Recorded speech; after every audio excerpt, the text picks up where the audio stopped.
spot is right there, and it's good because it's a clear walk, no slopes and no bushes, no trees or anything obstructing the way. Not that many steps, which is also good, but there are a couple of tripping hazards here. Over there, there's a little uneven surface, this right here as well, and but this could be fixed. This right here is a little step, but this could also, we could have a little ramp over here, a tiny one. The landing over here is wide enough for the person to open the door. There's also a doorbell that's pretty visible and functioning, so that's good. At nighttime, the only light we have is this one here. So over here it would be fine, and right, but over there, when you're walking here, it could be a little dark at night because there are no other lights out there.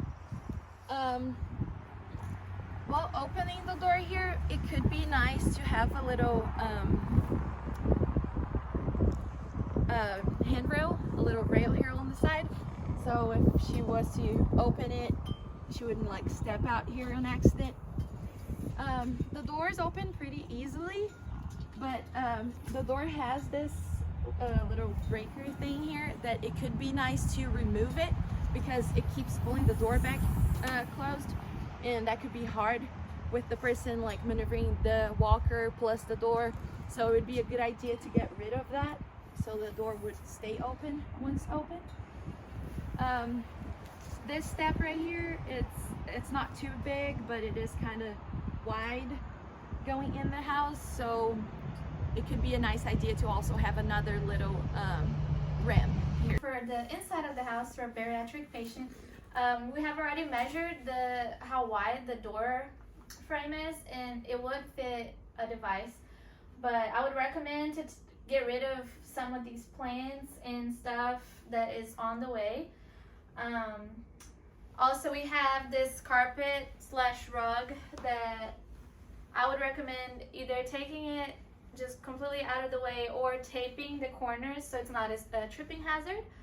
Also, I would recommend that this is moved towards the wall so the person has more room to walk with the assistive device.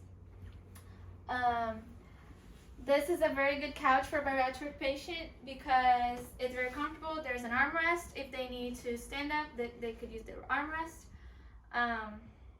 The lighting is very good. We don't have any problems with bad lighting throughout the house. And also in every room there is a light switch by the door, so that's a good thing. And then as we move this way, we have some curtains that are a little bit long, so it could be a tripping hazard, so I would recommend to fit these a little better. And then as we move this way, I think this is a good clear space, so there's no obstructions or anything. This door frame might be a little smaller than that one, or narrower, so we might have to consider some maneuvers with the walker that we can teach the patient later so she can go to the other room. And then when you get to the kitchen, it's actually pretty small, so we're gonna have to have some adjustments made. Some good things about it is lighting is pretty good. The floor is not slippery, and there are no rugs that could be a trip hazard. So one of the things that we would advise the patient is to move all the stuff that she uses on a day-to-day basis to the lower cabinets, so she doesn't have to ever like go on a step stool or steps or anything like that. This right here, the person would not be able to walk through with the walker, so we will tell her to clear this from here so the fridge can be pushed all the way against that, and that would make enough room for her to come through with her walker here. All the furniture is like built in and sturdy, so there's no none of the furniture is like unsafe or anything. The patient also has a fire extinguisher under the sink, which is good. Fire alarms are over there.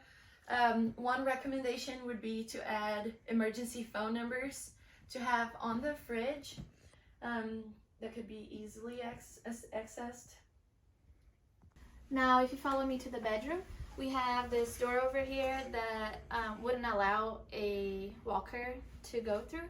So we would recommend the patient to remove completely these doors or get another door that would allow the patient to go through. The floor seems very non-slippery. They do have that same carpet from the living room, but that's, again, they could tape it or just completely remove it. The bed has a good height. However, if the patient is on the shorter range, they may have trouble scooting up. So we would tell them to probably get rid of that nightstand and completely put this against that wall so they have more room here with the walker, and so they can use the walker to actually scoot up and get in bed. This dresser would also be moved over to that wall, so it has the clear path to the restroom. I don't think these floors could take a lift, like a floor lift, but we could try to install a ceiling, like hold bar, like a little trapezium bar, whatever, to help her stand up from the bed. Coming into the bathroom, the door is slightly small, but with the appropriate maneuver, she would be able to get through. It gets wider right here, so that's good. Lighting is good in the bathroom. It also has non-slip floors. She does have this one rug here, which does slip off, so we'd probably have to get rid of it and get a new one that would stick to the floor. The curtains right here in the shower, they're not a trip hazard. They're not touching the floor, so that's good. There's appropriate space around the toilet.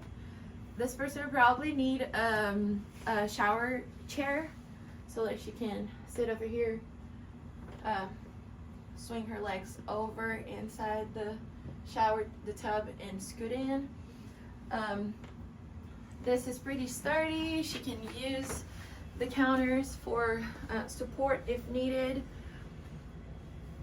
We would recommend, though, that this patient adds grab bars just in case, because if it does get, after the shower, if it gets very foggy, it could be a tripping hazard, a slippery hazard, so that would be a nice add-on. This bathroom also doesn't have an exhaust fan, so like Anna said, it could get really foggy in here and humid and wet all over, so that would be a nice thing to get